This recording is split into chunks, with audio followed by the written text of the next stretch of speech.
आप सभी का हमारे चैनल में बहुत बहुत स्वागत है। आइए सुनते हैं कछुआ और केवट का अद्भुत प्रसंग। क्षीर सागर में भगवान विष्णु शैया पर विश्राम कर रहे हैं और लक्ष्मी जी उनके पैर दबा रही हैं। विष्णु जी के एक पैर का अंगूठा शैया के बाहर आ गया और लहरें उससे खिलवाड़ करने लगीं। क्षीर सागर के कछुए ने इस दृश्य को देखा और मन में यह विचार कर कि मैं यदि भगवान विष्णु के अंगूठे को अपनी जीवा से स्पर्श कर लूंगा तो मेरा मोक्ष हो जाएगा। उनकी ओर बढ़ा। उसे भगवान विष्णु की ओर आते देख शेषनाग जी ने देख लिया और कछुए को भगाने के लिए एक जोर से फुंकारा सुनकर कछुआ भागकर छुप गया। कुछ समय पश्चात जब शेष जी का ध्यान हट गया तो उसने पुनः प्रयास किया। इस बार लक्ष्मी देवी की दृष्टि उस पर पड़ गई और उन्होंने उसे भगा दिया। इस प्रकार इस कछुए ने अनेकों प्रयास किए पर शेष जी और लक्ष्मी माता के कारण उसे कभी सफलता नहीं मिली। यहाँ की सृष्टि की रचना हो गई और सतयुग बीत जाने के बाद त्रेता युग आ गया। इस मध्य में इस कछुए ने अनेक बार अनेक योनियों में जन्म लिया और प्रत्येक जन्म में भगवान विष्णु की प्राप्ति का प्रयत्न करता रहा। अपने तपोबल से अपने दिव्य दृष्टि को प्राप्त कर लिया था। कछुए को पता था कि त्रेता युग में वही क्षीर सागर में शयन करने वाले विष्णु राम का, वही शेष जी लक्ष्मण का और वही लक्ष्मी जी सीता के रूप में अवतरित होंगे तथा वनवास के समय उन्हें गंगा पार उतरने की आवश्यकता पड़ेगी। इसलिए वह भी केवट बनकर वहां आ गए थे। एक युग में भी अधिक काल तक तपस्या करने के कारण उसने प्रभु के सारे मर्म जान लिए थे। संत श्री तुलसीदास जी भी इस तथ्य को जानते थे, इसलिए अपनी चौपाई में केवट के मुख से कहलवाया है कि कहई तुम्हार मरऊ में जाना। केवल इतना ही नहीं, इस बार केवट इस अवसर को किसी भी प्रकार हाथ से जाने नहीं देता चाहता था। उसे याद था कि शेषनाग क्रोध के फुंकारते थे और मैं डर जाता था अब की बार वे लक्ष्मण के रूप में मुझ पर अपना बाण भी चला सकते हैं। इस बार अपने भय को त्याग दिया था। लक्ष्मण के तीर से मर जाना उसे स्वीकार था पर इस अवसर को खो देना नहीं।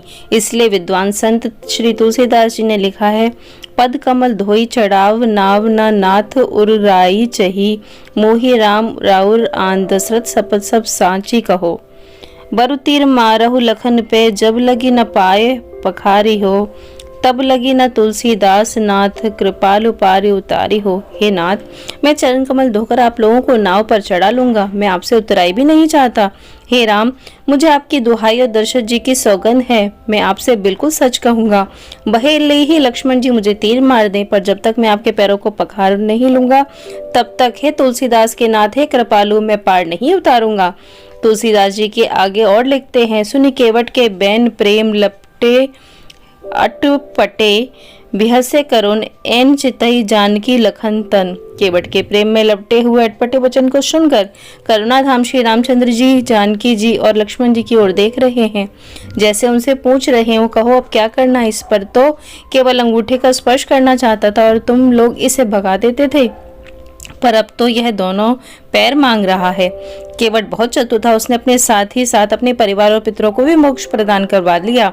तुलसीदास जी लिखते हैं, पद पखारी जलुपान करी आपु सहित परिवार, पितर पारु कर प्रभुहि पुनि, मुदत गयु लई पार। चरणों को धोकर पूरे परिवार सहित उस शमनामृत का पान करके उसी जल से पितरों का तर्पण करके अपने पितरों को भवसागर को पार कर फिर आनंद पूर्वक प्रभु श्री राम जी के को गंगा पार ले गया। त्रेतायुग का प्रसंग, जब केवट भगवान के चरण धो रहे हैं और बड़ा प्यारा दृश्य है। भगवान एक पैर धोकर उसे निकालकर कटौती से बाहर रख देते हैं और दूसरा चरण धोने लगते हैं तो पहला वाला पैर गीला होने से जमीन पर रखने से धूल भरा हो जाता है। केवट दूसरा पैर बाहर रखते हैं और फिर पहले वाले को धोते हैं।